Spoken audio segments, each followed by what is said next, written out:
love looks like. 2019, ang taon ng mga aesthetic. Pelikulang Hello Love Goodbye ni Catherine at Alden, Bad Guy ni Billie Eilish, at syempre, ang pagkamatay ni Tony Stark sa pelikulang Avengers Endgame. Spoiler much? Guys, bilis talaga ng panahon, no? Akalain mo yun? Magka 2020 na? March 2020. Teenagers, ika nga nila. Naalala ko pa, lahat abala sa proms, sa intrams, sa finals. Noon, pakiramdam namin, walang makakapigil sa amin. So, makasuwian na! Pero guys, narinig niyo yung mga balita-balita? Ay, oo, napanood ko na yan. Parang cream tubusan yung nangyayari sa China. Nakakatakot. Pero like, alam niyo, buti na lang talaga. Wala tayong pasok ngayon. Kasi like, wala pa akong oral sa finals. Totoo, di pa rin ako nakakabilang damit for prom. Mamimili pa lang ako mamaya. Ay, guys, wait lang. Pipupuntahan ako dyan na kasi si coach. Magpa-practice na kami. Kita-kits lang next week, ah. Bye! Ngunit, hindi na dumating ang next week. Ang mga araw, naging linggo, ang linggo, naging buwan, at ang buwan, naging taon. Sa isang iglap, ang kabataan namin biglang huminto. And then, just like Thanos snaps, in an instant, everything stopped. Classes, plans, celebrations, even our youth. Ito na nga ba ang endgame namin?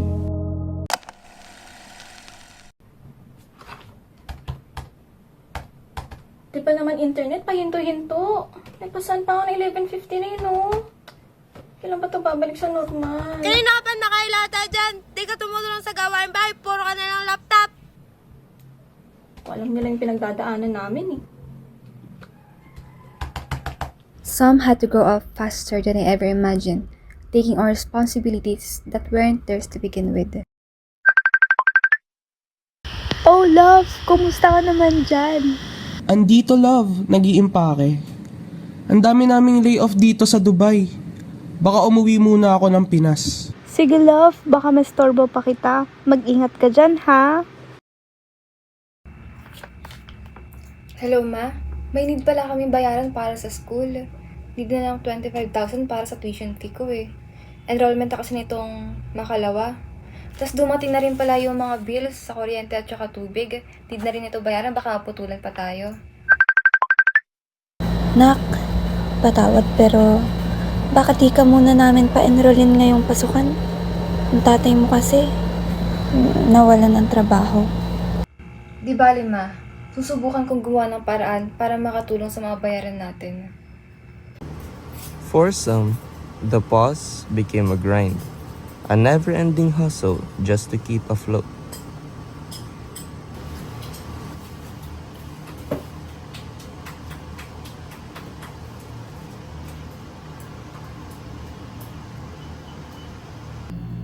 Kapagod naman mag-pack ng orders. Kaya ko ta.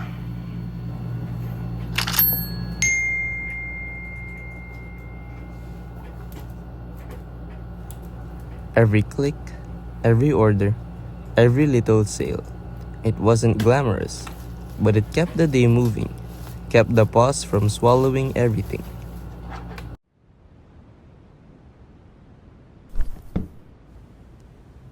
Some dreams had to wait, or maybe be set aside. The pause demanded choices we never thought we'd make.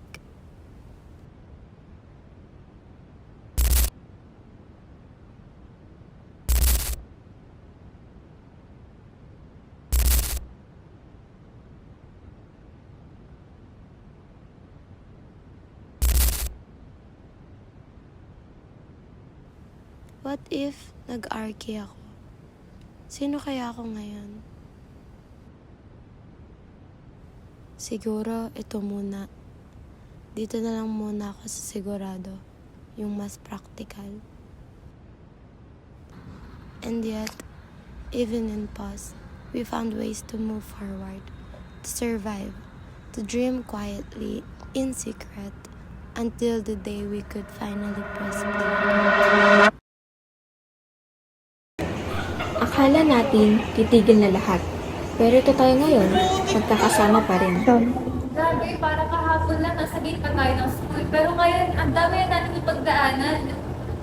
Oo nga, pero kahit ilang taon tayo na wala sa isa't isa, hindi ka pa rin tayo.